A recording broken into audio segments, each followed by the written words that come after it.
বন্ধুরা, আপনারা সবাই কেমন আছেন? আজকে আমরা শতকরার দ্বিতীয় ক্লাসটি করব।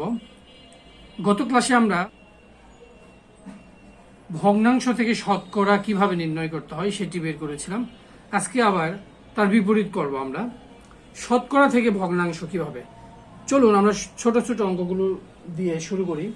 যেমন 2% এর ভগ্নাংশ কত? এর ভগ্নাংশ কত এটি বললে, দেখুন 2% প্রথমে 2 লিখবেন, আর এই পার্সেন্ট উঠে গিয়ে 1/100। এখন 2 দিয়ে যদি আমরা 100কে কাটি তাহলে কত দাঁড়ায়? উপরের 1, নিচে 50। এই হলো ভগ্নাংশ। ঠিক এমন ভাবেই আমরা একটু কঠিনে যাই। 12 1/2% সমান ভগ্নাংশ রূপান্তর করতে হবে। তো এটা সমান সমান আমরা লিখবো কি? 12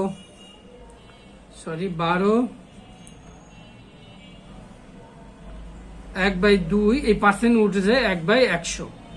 তবে আপনাকে এরকম মিশ্র ভগ্নাংশ, এটিকে মিশ্র ভগ্নাংশ বলে, এই মিশ্র ভগ্নাংশকে প্রথমে অপ্রকৃত ভগ্নাংশ আপনাকে তৈরি করতে হবে। অপ্রকৃত ভগ্নাংশ, তো অপ্রকৃত ভগ্নাংশ তৈরি করার জন্য আপনাকে এইটা এটি গুণ করতে হবে, গুণফলকে উপরটির সাথে যোগ করতে হবে। তাহলে 12 দুগুণ 24, আর 24-এর সাথে 1 যোগ করলে হয় 25, আর নিচে যেটা সেটা থাকবে 2 গুণন 1/100।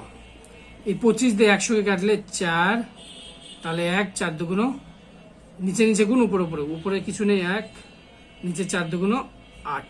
এই হলো ভগ্নাংশ। একইভাবে আরো আমরা যদি আর একটু কঠিন বড় নেই, 66 2/3% সমান কত? তাহলে আপনি এক্ষেত্রে প্রথমে এটি আগে আপনাকে অপ্রকৃত ভগ্নাংশ দুইটি সংখ্যার অনুপাত অনুসারে এটি বের করে নিয়ে আসতে হবে। তো 3/66 গুণ করলে কত হয়? 3 দুগুণ 3 6 18, 8 হাতে থাকলো 1, 3 6 18 একে 19, 198 যোগ উপরেরটার সাথে 2, আর নিচে যা থাকবে সেটি। পার্সেন্টেজ উঠে গিয়ে কি হয়? লিখতে হয় 1/100। তাহলে দেখুন, এটি আমি একবারে করতে পারতাম, আপনাকে বোঝানোর জন্য এটি আমি ভেঙে লিখছি। এটা দিয়ে এটা গুণ করে 198 হয়েছে, আর উপরেটার সাথে যোগ করতে হয়, 2 যোগ করছি, এই জন্য 200, আর নিচে 198 যোগ 2, 200, নিচে 3 গুণন 1, 100।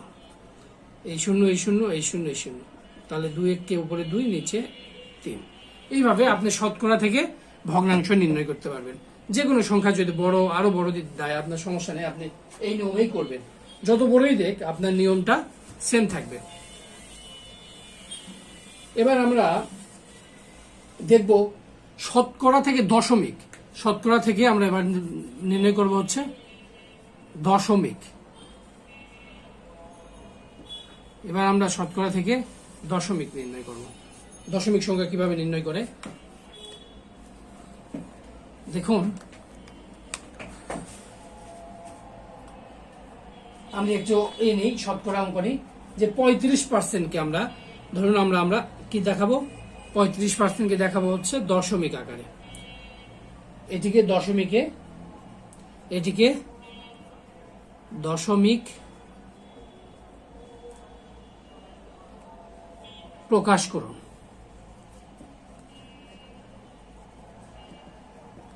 তাহলে 35, আমি পার্সেন্টেজ তুলে যে আমরা কত পাই? 1/100। তাহলে 35 আর 1 গুণ করে উপরে 35, নিচে 100। এখন এই 35 এবং 100 আমাদের দেখতে হবে কোন সংখ্যা দ্বারা দুইটিকে ভাগ করা যায়, অর্থাৎ কাটাকাটি যে করা বলতে বোঝায় ভাগ করা। তো আমাদের কোন সংখ্যা দ্বারা ভাগ করা যায় সেটি দেখতে হবে। 35 এবং 100 দেখুন 5 দ্বারা ভাগ করা যায় দুটিকেই। তো 5 দ্বারা কিভাবে বুঝবেন 5 দ্বারা ভাগ করা যায়? 5 দ্বারা এই সেই সংখ্যাগুলোকেই ভাগ করা যাবে যাদের একক ঘরে 5, 0, 5, 0 এবং 5 থাকবে, অর্থাৎ 10 এরকম, 15, 20 এরকম। তো 0, 5 এগুলো কমন থাকবে। যেমন আপনি 0, 5 কে ভাগ করে 10 কে ভাগ করে 15 ভাগ করতে পারবেন, 20, 25 কে ভাগ করতে পারবেন। দেখুন তো 0, 5, 0, 5, 0, 5 আসতেছে বারবার। এই জন্য আমি বললাম যে সংখ্যাগুলো শেষে একক অঙ্কর ঘরে 0 এবং 5 থাকবে সেগুলো 5 দ্বারা ভাগ করা যাবে। তো এখানেও 5 আছে, এখানে 0, তার মানে দুটিকেই 5 দ্বারা ভাগ করা যাবে। 5 দিয়ে 35 কে ভাগ করলে 7 হয়, 5 7 35, আর 5 দ্বারা 100 কে ভাগ করলে হয় 20। এখন এটিকে আমরা কিভাবে দশমিকে রূপান্তর করব দেখুন।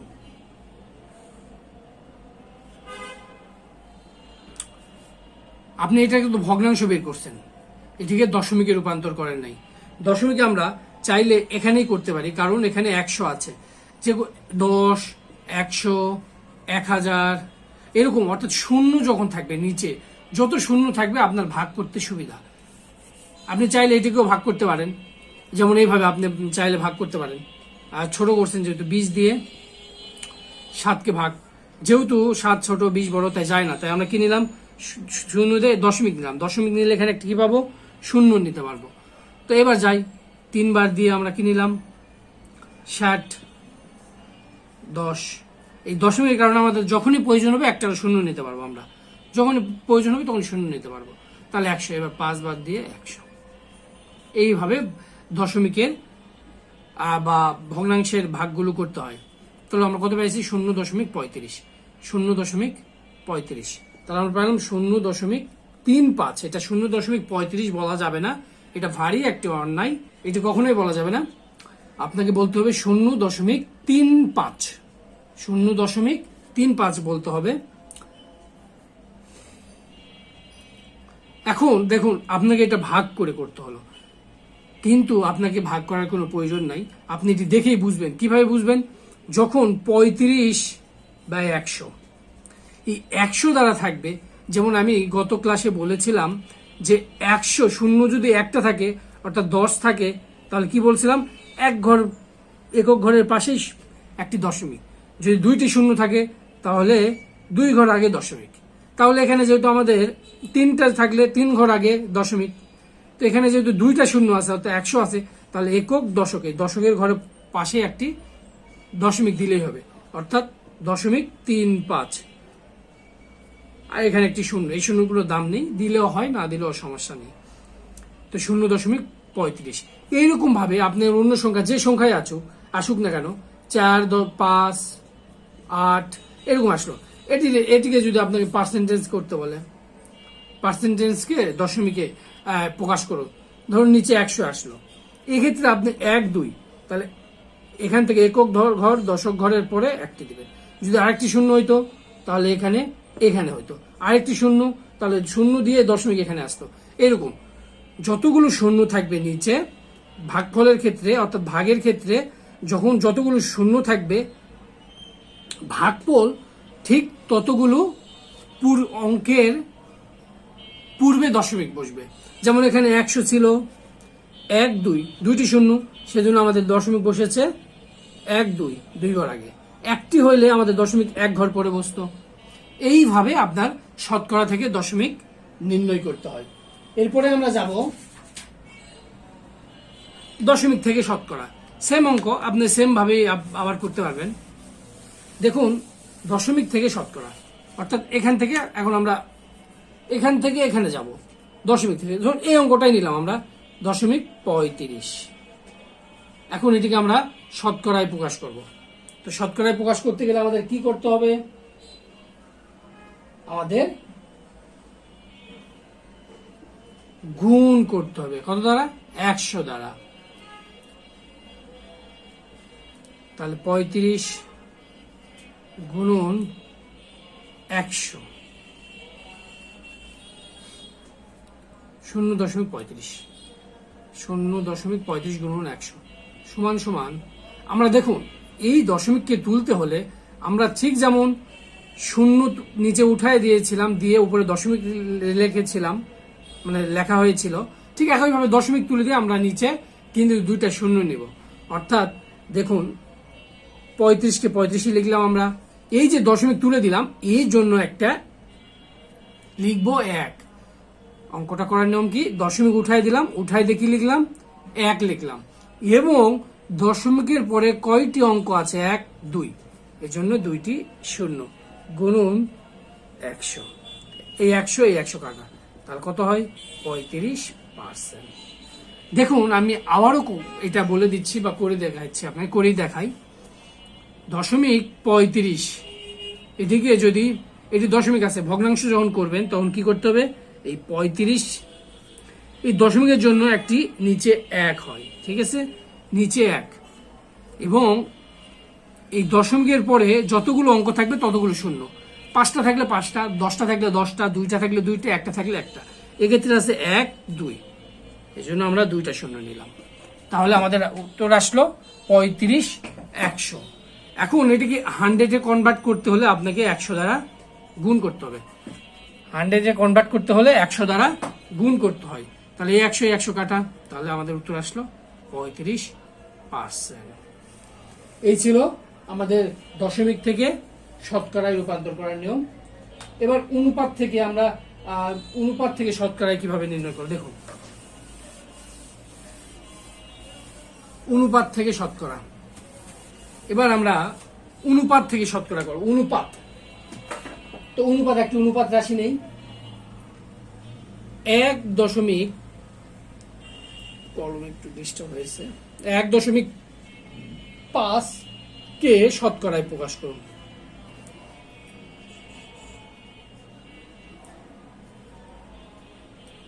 শতকরায় প্রকাশ,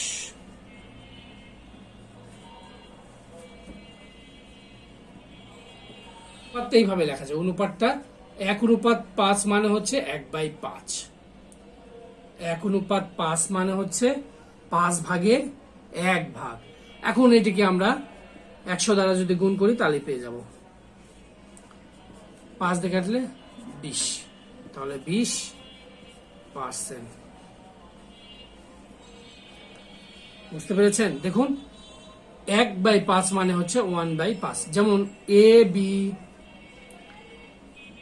সমান সমান বি সি, আমরা এরকম দেখেছি, তাহলে আমরা কি লিখতে পারি, এ অনুপাত বি, বি অনুপাত সি, ঠিক তেমন ভাবে যেমন বিসি, বিসি হয়ে গেছে, A B, A B, A B হয়ে গেছে, তাহলে 1.5 1.5 হয়ে যাবে। এটা কি শুধু 100 দ্বারা গুণ করলেই হবে। এখন এই অঙ্কটি পরীক্ষায় কিন্তু শুধু এইভাবেই আসে না, আসবে এইভাবে যে একটি দ্রব্যের বিক্রয় মূল্য ও ক্রয় মূল্যের অনুপাত। ধরুন একটি দ্রব্য বিক্রয় মূল্য 5 এবং ক্রয় মূল্য ছিল 4, অর্থাৎ সেক্ষেত্রে প্রথমে যেটা বলবে সেটি হলো সেটার, যেমন এখানে বলেছে বিক্রয় মূল্য, তার প্রথমটা বিক্রয় মূল্য, এবং ক্রয় মূল্য পরে বলেছে, তার মানে এটা হলো ক্রয় মূল্য। এই অনুপাত হলে বিক্রয় মূল্য ক্রয় মূল্যের শতকরা কত অংশ, বিক্রয় মূল্য এই ক্রয় মূল্যের শতকরা কত অংশ।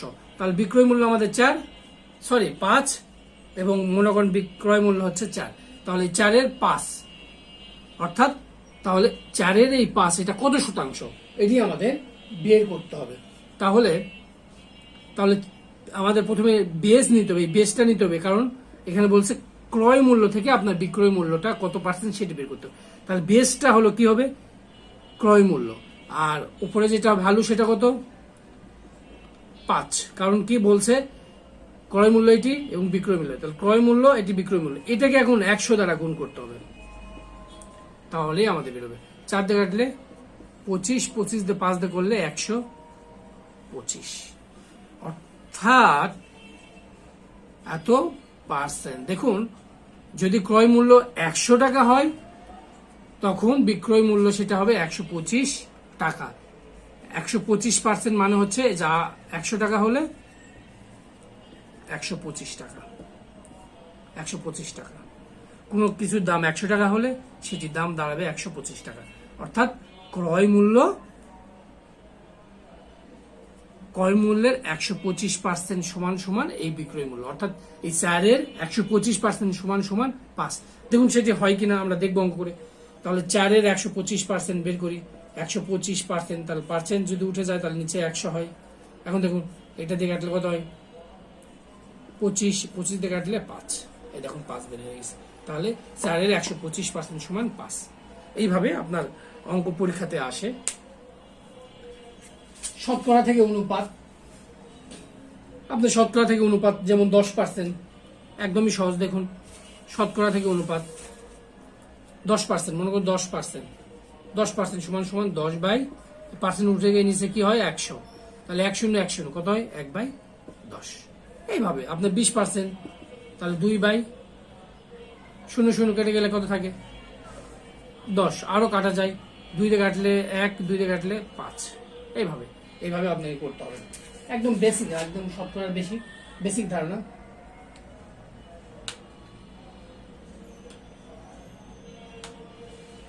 আজকে এই পর্যন্তই থাকলো। আমরা পরবর্তী ক্লাসে আবারও শতকরা নিয়ে আলোচনা করব। ধন্যবাদ সবাইকে।